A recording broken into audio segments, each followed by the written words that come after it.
अरे social networking site जिसमें Facebook है, व्हाट्सएप, इंस्टा वगैरह सब उसमें ले लो, लिंक्डइन वगैरह इसमें चलते हैं, ट्विटर वगैरह भी आता है उसके अंदर।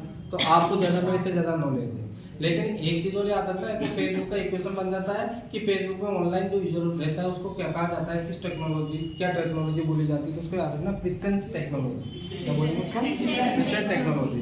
किसने बनाया था फेसबुक? मार्क जुकरबर्ग, है ना। और 2004 में नॉर्मली क्वेश्चन आता है कि फेसबुक व्हाट्सएप इंस्टा किस टाइप की साइट है, तो लगा देंगे सोशल नेटवर्किंग साइट। एसएनएस का फुल फॉर्म क्या है? Social networking site. E education, online education very very important. E education है ऑनलाइन एजुकेशन। अरे ऑनलाइन ये ई लर्निंग बोल दो। अभी यहाँ पर जो क्लास ले रही हो ये लर्निंग है क्या? नहीं। ये तो कौन सी ट्रेडिशनल क्लास होगी। अब हम घर बैठे सिस्टम, कंप्यूटर, मोबाइल पर जो क्लास ले रहे हैं दूर स्थित डिस्टेंस वाली, वो होता है ऑनलाइन या ई लर्निंग, इसे कहते हैं। उसके बाद याद रखना, ऑनलाइन एजुकेशन का सबसे इंपॉर्टेंट क्वेश्चन ये होता है कि ऑनलाइन एजुकेशन का जो सबसे बड़ा प्लेटफॉर्म है जो इंडिया और इंडिया के बाहर भी काम कर रहा है, याद रखना ऑनलाइन एजुकेशन का सबसे बड़ा platform MOOC, massive open online course. याद रखना, मैसिव ओपन ऑनलाइन कोर्स, जिसके अंदर 4 प्लेटफॉर्म काम करते हैं, 4 पोर्टल काम करते हैं। यूडेसिटी लिखा हुआ है, यूडेसिटी, कोर्सेरा, खान अकेडमी, और एक कौन सी है पड़ोस में? यूडेसिटी, खान अकेडमी, कोर्सेरा, और एक और 4 पोर्टल है, पढ़ लेना उनको ऑनलाइन एजुकेशन के। अरे ऑनलाइन एजुकेशन में आएगा MOOC, सबसे बड़ा प्लेटफॉर्म है, मैसिव ओपन ऑनलाइन कोर्स है, जिसके अंदर 4 पोर्टल है जो अलग अलग सभी टाइप के कोर्स करवाते हैं, यूनिवर्सिटी के, स्कूल के, प्रोफेशनल सभी तरह के कोर्स करवाते हैं ऑनलाइन। ठीक है, तो वो खान अकेडमी सबसे ज्यादा वीडियो यूट्यूब पे उसकी ट्यूटोरियल यानी कि एजुकेशन से रिलेटेड वीडियो खान अकेडमी की। कोर्सेरा भी है जो सभी यूनिवर्सिटी, कॉलेज, स्कूल सभी के कोर्स ऑनलाइन करवाती है। एक कोर्सेरा के बाद एक यूडेसिटी है, और एक और नाम है जो आगे आ रहा, 4 है, वो ये हमारी देख लेना। अगला है क्लाउड स्टोरेज। क्या नाम है? क्लाउड स्टोरेज का होता है जो डेटा कंप्यूटर में नहीं इंटरनेट पे रखा जाता है, उसको क्या बोला जाता है? Cloud storage. और इसके उदाहरण है जो प्राइवेट वाले हैं, एक तो गूगल ड्राइव, कौन आ गया? एक तो गूगल ड्राइव में डेटा रख सकते हैं, दूसरा कौन है? Microsoft one drive. कौन है? Microsoft one drive. याद रखना ये किसका है? विंडो 10 का है। आपने मत कहना सर विंडो 10 में तो भी आपने बताया नहीं, ये यहाँ आया था इसलिए मैंने वहां नहीं लिखवाया। ये विंडो 10 में आता है। किसमें आता है? तो क्लाउड स्टोरेज मतलब नेट पर डेटा स्टोर करना। कहां पर डेटा स्टोर करना? नेट पर डेटा स्टोर करना। आप पूरे डॉक्यूमेंट्स वगैरह सब यहाँ पर स्टोर कर सकते हो। तो एक तो गूगल ड्राइव है, उदाहरण याद रखना, एक है माइक्रोसॉफ्ट वन ड्राइव, एक है ड्रॉपबॉक्स। क्या नाम है? ड्रॉपबॉक्स। इनके नाम याद रख लेना, ये क्लाउड स्टोरेज इनको बोलते हैं जो नेट पर डेटा सेव किया जाता है। कहीं भी अपन उसको लॉगिन करके कहीं भी ले सकते हैं, उसको डाउनलोड कर सकते हैं। लेकिन ये राजी वोल्ट ये भी बेटा वही है, क्लाउड स्टोरेज ही है, लेकिन ये प्राइवेट वाला है, ये गवर्नमेंट का है। ये भी क्या करता है? डेटा को स्टोर करता है। आपकी मार्कशीट, सर्टिफिकेट वगैरह सब कहां पर रख सकते हो आप? राजी वोल्ट। और राजी वोल्ट का डिफरेंस है तो याद रखना, राजी वोल्ट के खासियत है कि इसके अंदर से जब भी हम डॉक्यूमेंट निकालेंगे तो वो ई साइन सर्टिफिकेट निकलेगा। कौन सा निकलेगा? ई साइन सर्टिफिकेट का मींस होता है वो ओरिजिनल माना जाएगा। आपने कोई भी जैसे मार्कशीट, ओरिजिनल मार्कशीट को स्कैन करा और उसको गूगल ड्राइव के अंदर अपलोड कर दिया, अगर कहीं निकालोगे तो उसको ओरिजिनल नहीं माना जाएगा, जेरोक्स ही माना जाएगा। आपको मैं तो ओरिजिनल डाला था, लेकिन कहीं बाहर निकालोगे तो क्या माना जाएगा? जेरोक्स। लेकिन राज वर्ल्ड के अंदर आपने कोई भी डॉक्यूमेंट रखा है और वहां से उसको अगर आप कभी भी निकालते हो तो वो ई साइन सर्टिफिकेट आएगा और वो ओरिजिनल माना जाएगा। तो ये भी डेटा स्टोरेज है, ये भी क्या है? डेटा। ये गवर्नमेंट वाला ही, प्राइवेट सेक्टर है।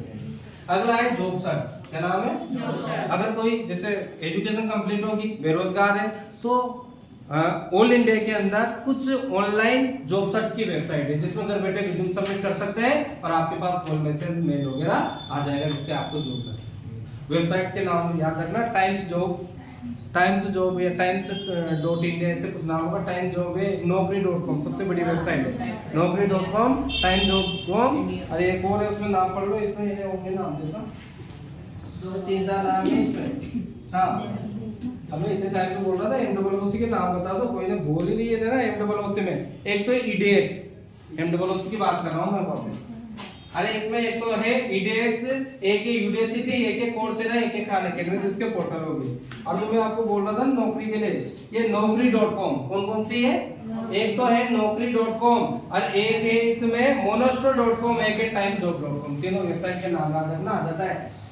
naukri.com किस प्रकार की साइट है? देखिए जॉब सर्च वेबसाइट। ये से क्वेश्चन आते हैं, कोई अंदर से कोई क्वेश्चन नहीं आएगा, आपको नॉलेज होनी चाहिए। अब अगर आप जैसे खान अकेडमी अगर जॉब में लगा दोगे कि जॉब की साइट है तो गलत होगा नहीं होगा? गलत होगा। तो खान अकेडमी किस में है? वो तो ऑनलाइन एजुकेशन का पोर्टल है, तो MOOC के अंदर में काम करता है। और जो ये naukri.com, monster.com, timejob.com है, ये सॉरी अपने जॉब सर्च वाली वेबसाइट से यहाँ पर हम रिज्यूम वगैरह सबमिट करके जॉब के लिए ऑनलाइन अप्लाई कर सकते हैं। ठीक है, अगला है जॉब सर्च हो गया। इसके बाद है डिजिटल साइन टू साइन करने के लिए होता है, प्रैक्टिकली नहीं है, प्रैक्टिकली है चोरी का कोई क्वेश्चन है। ई मित्रा, ई का मतलब पिछली बार फुल फॉर्म आया था, ई का क्या होता है? ई मित्रा होता है मतलब इलेक्ट्रॉनिक, क्या होता है? ई मित्रा से ये एक तरह से सर्विस है। क्या ये एक तरह से? अरे कौन सी सर्विस है भी याद रखना, स्टेट की सर्विस है। ये मित्रा ओनली राजस्थान में चलता है, राजस्थान के बाद दूसरी स्टेट में नहीं चलता। और ये मित्रा का काम क्या है वो आपको सबको पता है। ठीक है, आजकल जितने भी गवर्नमेंट की सर्विस हो किसके थ्रू मिल रही है सिटीजन को? ई मित्रा के। कोई भी सर्टिफिकेट वगैरह जैसे बनाना है, बोनाफाइड सर्टिफिकेट वगैरह बनाना है, फॉर्म वगैरह डालना है, कहाँ से डालते हैं? तो कौन सी सर्विस है? गवर्नमेंट वाली सर्विस है, और ओनली फॉर राजस्थान के लोगों के लिए, राजस्थान के सिटीजन के लिए, जो गवर्नमेंट किसके थ्रू देती है? ई मित्रा के थ्रू देती है। अगला है जनाधार। जनाधार एक तरह से क्या है? आइडेंटिटी हो गया। अब आजकल तो सर गवर्नमेंट चेंज होगी तो जनाधार को क्या बनाना है? अब वो आयुष्मान कार्ड बनाएंगे कि, लेकिन आपको जनाधार ही पढ़ना है क्योंकि अभी तक उसी के क्वेश्चन आएंगे। तो जनाधार का मीन्स क्या है कि गवर्नमेंट के जितने भी राजस्थान गवर्नमेंट के जितने भी बेनिफिट है,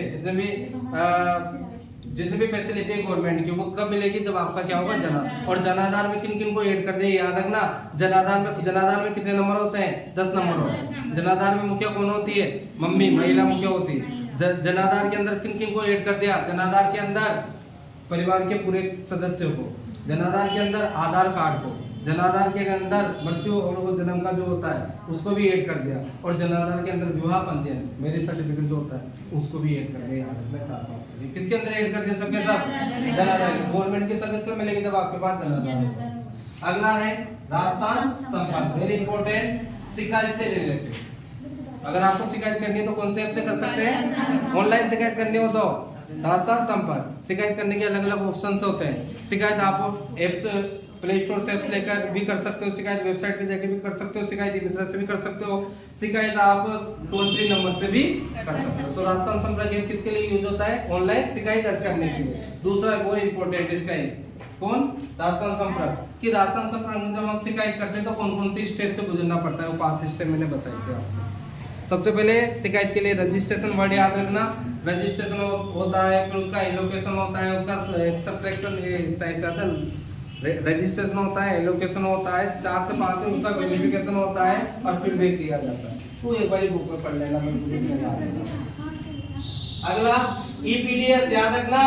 ईपीडीएस का फुल फॉर्म है इलेक्ट्रॉनिक पब्लिक डिस्ट्रीब्यूशन सिस्टम। इसमें जो दुकान होती है उस दुकान को बोलते हैं एपीएस। क्या बोलते हैं? फेयर प्राइस ऑफ उचित मूल्य की दुकान।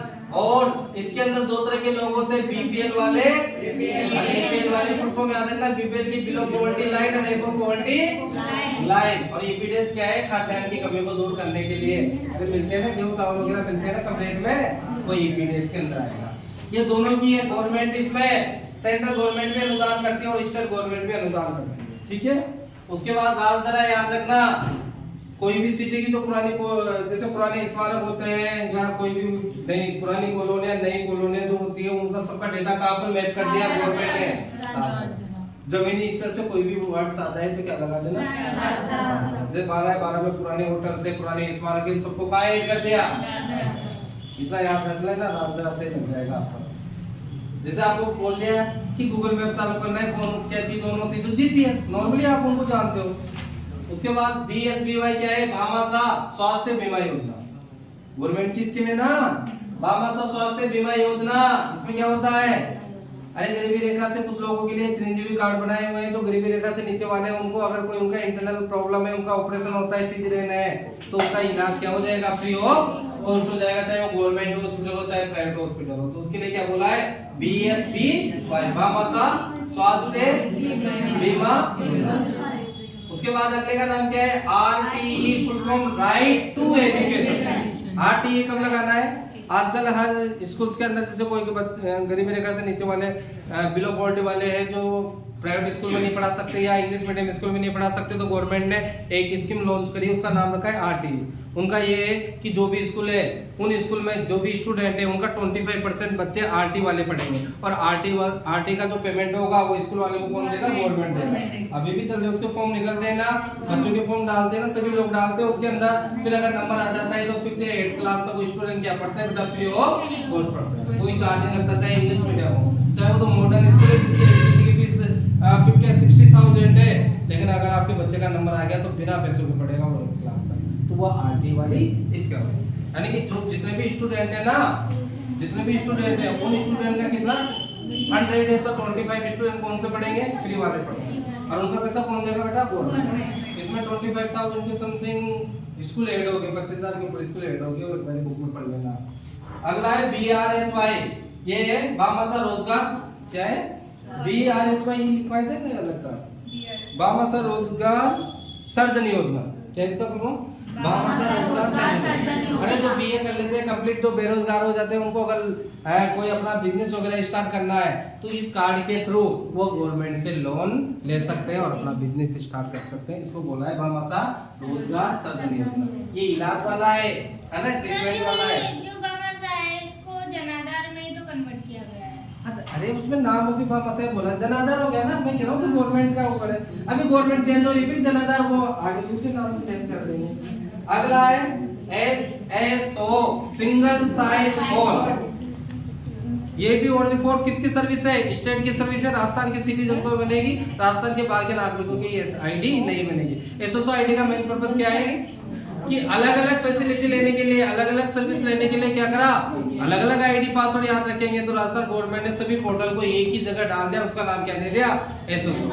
आप एक ही विंडो से सभी तरह की जो फैसिलिटी जो गवर्नमेंट दे रही है वो आप एक ही जगह से ले सकते हो, SSO। हर तरह का वर्क कहां से हो जाता है आजकल? SSO आईडी से हो जाता है। अगला है आधार। आधार का जो मेन हेड ऑफिस है उसका नाम बताओ? UIDAI, फुल फॉर्म याद रखना, unique identification authority of India. और आधार एक बार कार्ड होता है, ये एक तरह से आइडेंटिटी के रूप में भी यूज किया जाता है। ये भारत के डेमोग्राफिक डाटा यानी कि भारत के नागरिकों का जो डाटा होता है उसी के ऊपर ये बनता है, भारत के बाहर ये नहीं बन सकता, ठीक है, आइडेंटिटी के रूप में, ठीक है। और दूसरा याद रखना, आधार अपडेट ऑनलाइन हो सकता है, ऑफलाइन हो सकता है। एक याद रखना कि आधार लिंक बैंक से होता है, और आधार लिंक करने के बैंक के दो तरीके। अगर आपकी नेट बैंकिंग है तो घर बैठे कर सकते हो, अगर नेट बैंकिंग नहीं है तो घर आपको आधार कार्ड लेकर कहाँ जाना पड़ेगा? बैंक में जाना पड़ेगा, याद रखना इनको। उसके बाद पेन, वेरी इंपॉर्टेंट, पेन का फुल फॉर्म याद रखना, परमानेंट अकाउंट नंबर। आजकल अकाउंट से रिलेटिव कोई भी वर्क करना है, पैसों से रिलेटिव आपको बैंक में खाता खुलाना है तो क्या जरूरी हो गया? Pan card. आप कोई संपत्ति खरीदते हो, बीमा कराते हो, सबके लिए क्या कंपलसरी करते हैं गवर्नमेंट ने? पैन, ठीक है। पेन का फुल फॉर्म क्या बताया? Permanent account number. और पेन किस वेबसाइट से बनाया गया था? याद रखना, NSDL से। किससे बनाया गया? इसके फुल फॉर्म आ जाती है नेशनल सिक्योरिटीज डिपॉजिटरी लिमिटेड। उसके बाद पेन बनाने के लिए कौन सा फॉर्म लेना होता है? तो इसके लिए लगाना फॉर्म 49 है। कौन सा? फॉर्म 49 ए वाला फॉर्म बनना होगा। किसके लिए? पेन के लिए, ठीक है। अगला है ITR। ITR का फुल फॉर्म याद रखना, इनकम टैक्स रिटर्न। क्या होता है? Income tax return. और ITR क्यों बना जाता है? अगर जिसकी भाई इनकम ज्यादा है, 20 लाख से ज्यादा इनकम है गवर्नमेंट के अकॉर्डिंग, तो उसको अपनी जो इनकम है उसका कुछ क्या देना होगा? टैक्स। और टैक्स किसके रूप में देगा? वो ITR में। और ITR बनने के लिए क्या होना चाहिए? कौन सा फॉर्म बनना है? फॉर्म 16 है। कौन सा फॉर्म? ITR बनने के लिए फॉर्म 16 वाला होना चाहिए, फॉर्म 16 के नाम से। ए नहीं होगा शायद, फॉर्म 16 है उसमें, फॉर्म 16 बनना। फिर पैन कार्ड भी होना चाहिए। उसके बाद पासपोर्ट सबको पता है।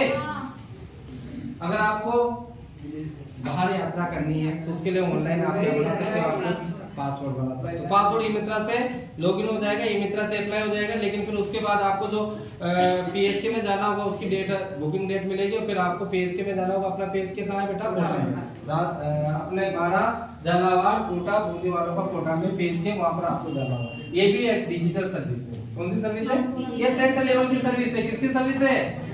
अगला है IRCTC, Indian railway catering tourism corporation. Indian railway catering for tourism corporation. और IRCTC वाली जिस वेबसाइट से आप ट्रेन का रिजर्वेशन कर सकते हो ऑल इंडिया में, और फ्लाइट का रिजर्वेशन कर सकते हो। गवर्नमेंट भी यही है और आप भी इसका यूज कर सकते हो। इसका एक और इम्पोर्टेंट है, IRCTC जब टिकट बुक करते हैं तो ये किसमें आता है बेटा? क्या नाम है, कौन सा नंबर बताया था वो, PNR नंबर। PNR नंबर का क्या यूज याद रखना, सबसे पहले PNR का full form passenger name record, क्या है, पैसेंजर नेम रिकॉर्ड। और PNR नंबर का यूज किया जाता है अगर हमने पहले टिकट बुक कराया, अगर हमने वेटिंग में टिकट बुक कराया, अगर हमें चेक करना है लास्ट दिन जाते समय 1-2 दिन पहले कि जो टिकट बुक कराया वो वेटिंग क्लियर हुई नहीं हुई, तो कौन से नंबर से होती है, आप अपना PNR नंबर से होती है। लास्ट है RSRTC, Rajasthan state road for transport corporation, ये ऑल इंडिया की बस को बुक करने के लिए जो रोडवेज बस है, नहीं ऑल इंडिया के लिए है RSRTC। ये अरे ये थोड़ी आपने यूज नहीं करा है, इसका मैंने यूज करा है, ये सेंट्रल लेवल सर्विस में आता है RSRTC और IRCTC दोनों। आप वो Rajasthan state road for transport corporation है ना, तो राजस्थान की बसों के लिए नहीं, ऑल इंडिया के लिए है। राजस्थान में तो करोगे से, लेकिन आपको बाहर की भी करनी है तो कर सकते हो इस वाली वेबसाइट से, यूं नहीं है, क्योंकि ये मैं मेरे अकॉर्डिंग नहीं पढ़ा रहा, ये बुक में है, सेंट्रल लेवल की सर्विस में आता है। किस में आता है?